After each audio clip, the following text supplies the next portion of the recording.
آپ دیکھیں کہ اللہ رب العزت نے انسانوں کو مختلف نعمتوں سے نوازا۔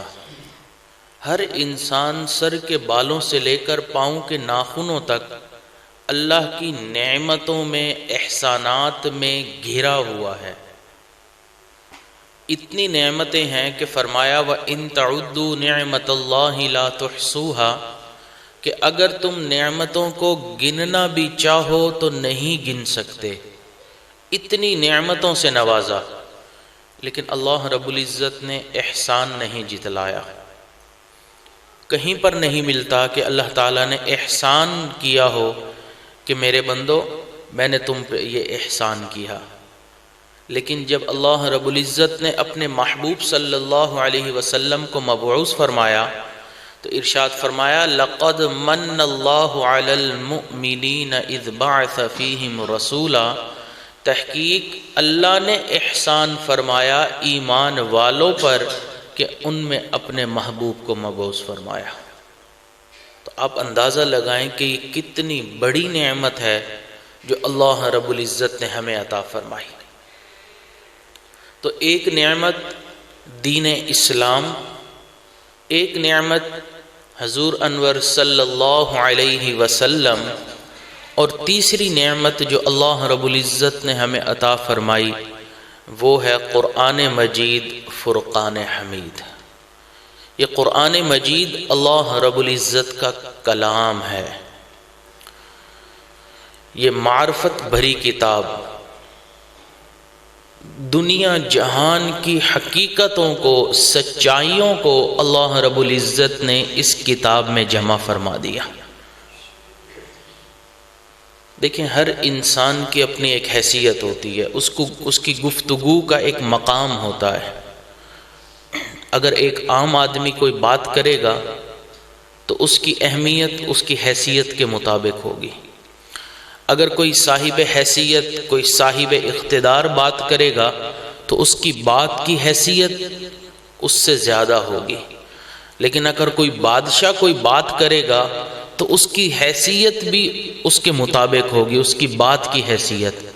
اس لیے کہا کلام الملوک ملوک الکلام، کہ بادشاہ کی جو بات ہوتی ہے اس کو باقی باتوں کے درمیان وہی حیثیت حاصل ہوتی ہے جو بادشاہ کو باقی انسانوں کے درمیان حاصل ہوتی ہے، کیونکہ بادشاہ کی حیثیت بہت بڑی ہے۔ تو اس لیے اس کی بات، اس کا کلام، اس کی گفتگو، اس کا بھی درجہ باقی لوگوں سے بڑھ جاتا ہے۔ تو اگر انسانوں کے درمیان یہ حال ہے تو یہ قرآن مجید اللہ رب العزت کا کلام ہے۔ تو آپ اندازہ لگائیں کہ اس کی عظمتیں کتنی بلند ہوں گی۔ حضرت عمر رضی اللہ تعالیٰ عنہ قرآن مجید کو ہاتھ میں پکڑتے تھے اور فرمایا کرتے تھے ھذا کلام ربی، ھذا کلام ربی، یہ میرے رب کا کلام ہے، یہ میرے رب کا کلام ہے۔ ایک شخص ایک بادشاہ کو ملنے کے لیے گیا، دربان نے پوچھا کہ تم کیوں آئے ہو؟ تو اس نے بتایا کہ میں نے بادشاہ سے ملاقات کرنی ہے۔ تو اس نے کہا کہ تم اپنا تعارف کرواؤ۔ تو اس نے کہا کہ میرا کوئی تعارف نہیں، کوئی حیثیت نہیں، معاشرے کا ایک عام انسان ہوں، جی چاہتا ہے کہ بادشاہ سے ملاقات کر لوں تو اس لیے ملاقات کے لیے آ گیا۔ تو دربان نے اندر جا کر پیغام دے دیا تو بادشاہ نے کہا کہ اس کو بلا لو۔ جب یہ شخص اندر گیا تو بادشاہ نے دوبارہ پوچھا کہ تم اپنا تعارف کرواؤ۔ تو اس نے کہا کہ بادشاہ سلامت، میں سید العرب ہوں، عربوں کا سردار ہوں۔ تو بادشاہ نے کہا کہ تم نے ابھی میرے دربان کو کہا ہے، سپاہی کو کہا ہے کہ تمہاری کوئی حیثیت اور ویلیو نہیں ہے، تم معاشرے کے ایک عام انسان ہو، جبکہ اب تم مجھے آ کر کہتے ہو کہ تم عربوں کے سردار ہو۔ اس نے کہا بادشاہ سلامت، حقیقت یہی ہے کہ جب میں یہاں آیا، آنے سے پہلے میری کوئی حیثیت نہیں تھی، کوئی مقام اور مرتبہ نہیں تھا، لیکن اب میں بادشاہ سے ہم کلام ہو رہا ہوں، اس ہم کلامی کے نتیجے میں میں اپنے آپ کو لوگوں کا سردار سمجھتا ہوں۔ اگر ایک دنیا کے بادشاہ سے کوئی ہم کلام ہوتا ہے، اپنے آپ کو سید العرب سمجھتا ہے، تو یہ مسلمان پر اللہ رب العزت کا کتنا بڑا احسان ہے، جب چاہے، جہاں پر چاہے، جس وقت چاہے یہ قرآن مجید کھول کر اللہ رب العزت سے ہم کلام ہو سکتا ہے۔ حضرت موسیٰ علیہ السلام نے کوہ طور پر ایک مرتبہ اللہ رب العزت سے ہم کلامی کی، کلیم اللہ ٹھہرے۔ تو یہ مسلمان دیکھیں دن میں کتنی مرتبہ چاہے تو اللہ رب العزت سے ہم کلام ہو سکتا ہے۔ تو یہ اللہ رب العزت کا احسان ہے کہ اللہ رب العزت نے یہ قرآن جیسی نعمت ہمیں عطا فرمائی۔ اس لیے ہمیں اس کی قدر کرنی چاہیے، اس کی اہمیت کا اندازہ ہونا چاہیے۔ یہ وہ کتاب ہے جو ظلمت سے اندھیروں کی طرف لے جاتی ہے، یہ وہ کتاب ہے جو انسان کو اللہ رب العزت سے ملا دیتی ہے۔ ایسی کتاب ہے، کوئی انسان چاہتا ہے کہ میں اللہ رب العزت کا قرب حاصل کر لوں تو اس کتاب کے ذریعے اللہ کا قرب حاصل کر سکتا ہے۔ لیکن مسئلہ یہ ہے کہ ہم وقت ہی نہیں دے پاتے کہ ہم قرآن مجید کی تلاوت کریں، ہم قرآن مجید کو سمجھیں کہ ہمارے پاس اللہ رب العزت نے کیا تحفہ بھیجا ہے، ہمارے پاس وقت ہی نہیں ہوتا۔ حضرت ابو بکر ابن عیاش رحمۃ اللہ علیہ ایک بزرگ گزرے ہیں، ان کا آخری وقت آیا تو ان کی بہن رونے لگی، تو انہوں نے پوچھا کیوں روتی ہو؟ تو ان کی بہن نے جواب دیا کہ آپ مجھ سے جدا ہو رہے ہیں تو اس غم پر رو رہی ہوں۔ تو انہوں نے فرمایا رونا ہے تو اپنے اوپر رو لو، تمہارے اس بھائی نے گھر کے اس کونے میں 6000 مرتبہ مکمل قرآن مجید کی تلاوت کی ہے۔ تو جو قدر کرنے والے تھے وہ اس طرح دن رات لگا کر قرآن مجید کی تلاوت کیا کرتے تھے۔ امام مصر بن قدام رحمۃ اللہ علیہ فرماتے ہیں دخلت المسجد فرأيت رجلا يصلي، میں مسجد میں داخل ہوا، میں نے دیکھا کہ ایک شخص نماز پڑھ رہا ہے، تو مجھے اس کی قرأت بہت اچھی لگی، بڑے اچھے انداز میں قرأت کر رہا تھا۔ فرماتے ہیں کہ میں اس کی قرأت سننے کے لیے، قرآن مجید کی تلاوت سننے کے لیے وہیں بیٹھ گیا۔ وہ شخص قرآن پڑھتا رہا، میں اس کی تلاوت سنتا رہا، حتی قرأ ثلث القرآن، یہاں تک کہ اس شخص نے ایک رکعت کے اندر 1/3 قرآن مجید مکمل پڑھ لیا۔ مجھے گمان ہوا کہ ابھی یہ شخص رکوع کرے گا، لیکن وہ قرآن مجید کی تلاوت کرتا رہا حتی قرأ نصف القرآن، حتیٰ کہ اس نے آدھا قرآن مجید ایک رکعت میں پڑھ لیا۔ تو مجھے گمان ہوا کہ یہ ابھی رکوع کرے گا، لیکن وہ شخص پڑھتا رہا حتی قرأ القرآن کلہ فی رکعۃ واحدہ، حتیٰ کہ ایک رکعت میں اس شخص نے پورا قرآن مجید مکمل کر لیا۔ فرماتے ہیں کہ اس کے بعد اس شخص نے رکوع کیا، اپنی نماز کو مکمل کیا، تو جب سلام پھیرا تو میں آگے بڑھا کہ اس شخص کو سلام کروں کہ یہ ایک رکعت میں پورا قرآن اس نے پڑھ لیا۔ فرماتے ہیں جب میں نے آگے بڑھا تو میں نے دیکھ لیا کہ وہ امام ابو حنیفہ رحمۃ اللہ علیہ تھے۔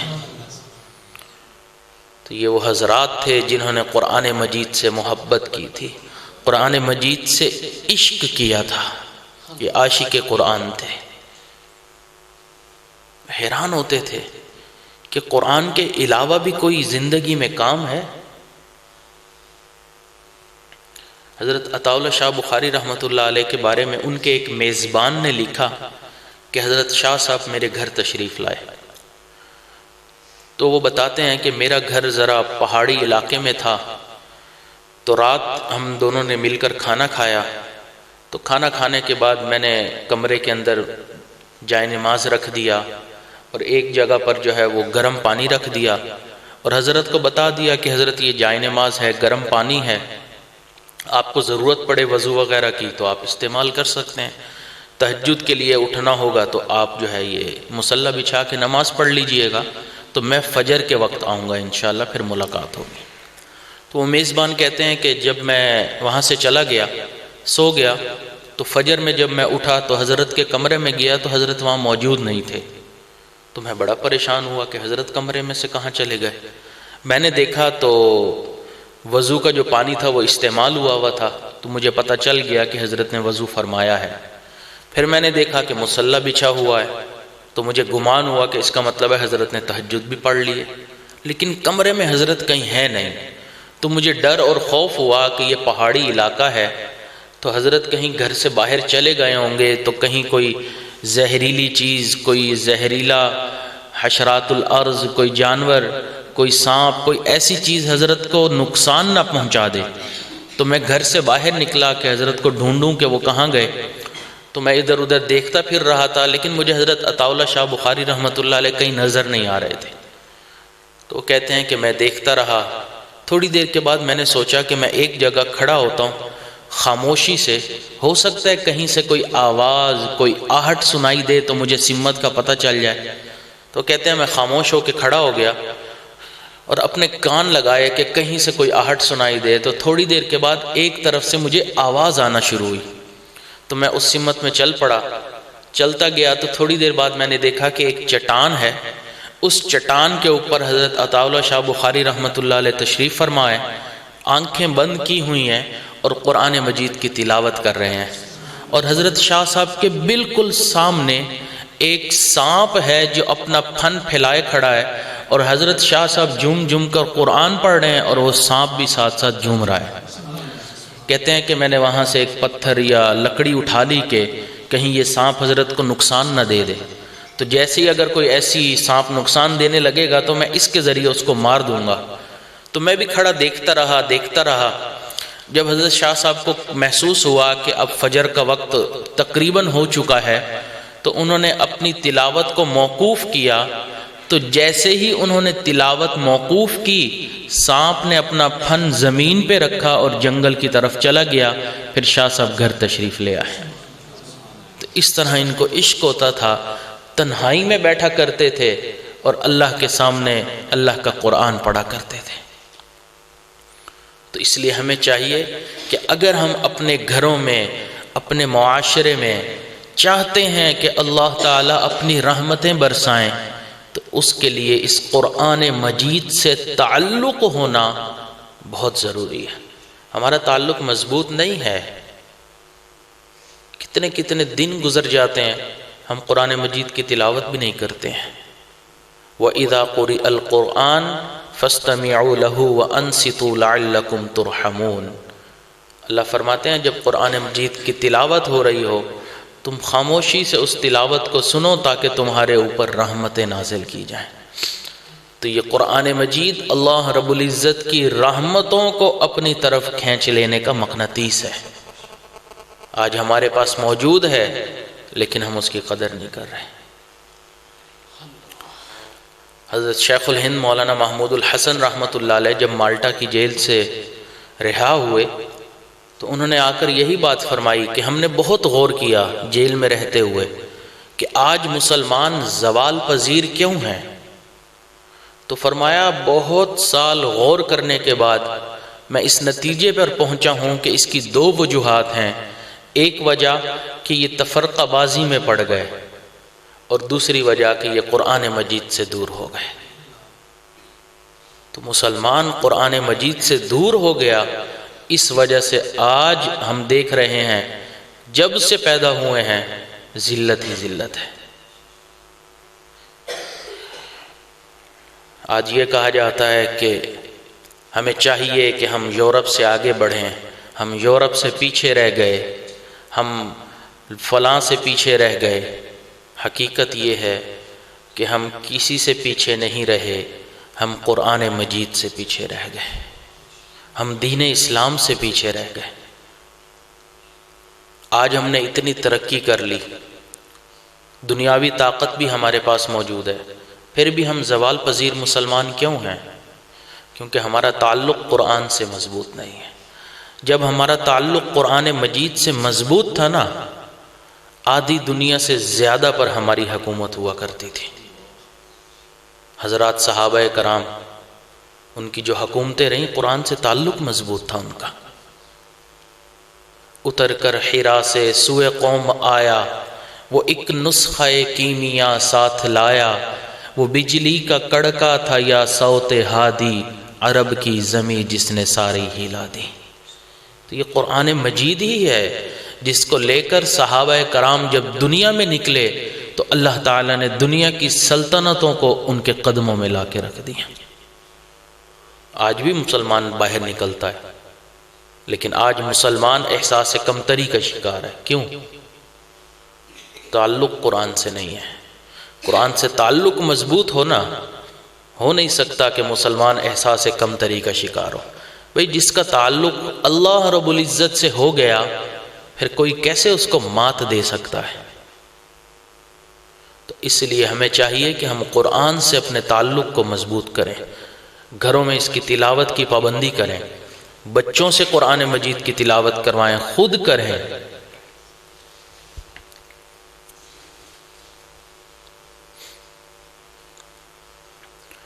ایک صحابی رات کے وقت قرآن مجید کی تلاوت کر رہے تھے، گھوڑا بھی بندھا ہوا تھا اور ان کا بچہ بھی لیٹا ہوا تھا۔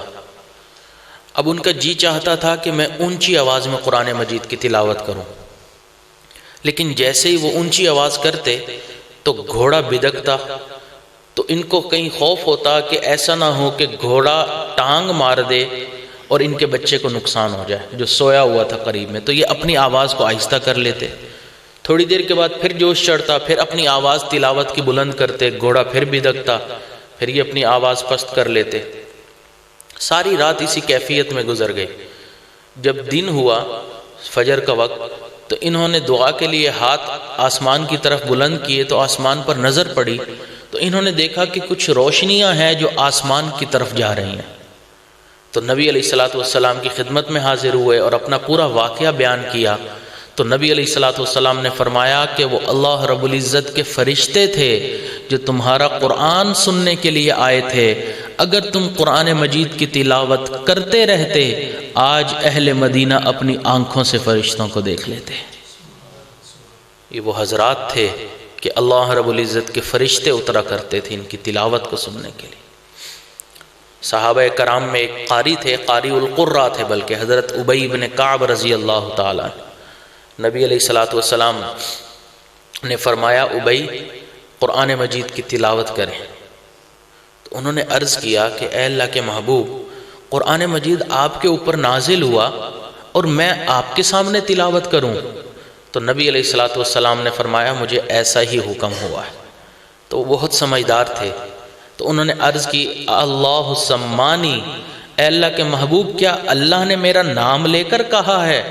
نبی علیہ السلام نے فرمایا نعم اللہ سماک، اللہ نے نام لے کر فرمایا ہے۔ محبوب ابی بن کعب سے کہیں کہ وہ قرآن کی تلاوت کرے، آپ بھی اس کی تلاوت کو سنیں، میں رب ذوالجلال بھی اس کی تلاوت کو سنوں گا۔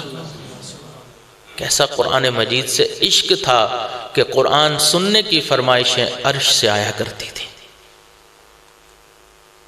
اس لیے ہمیں چاہیے کہ ہم قرآن مجید سے اپنے تعلق کو مضبوط سے اثبت کریں۔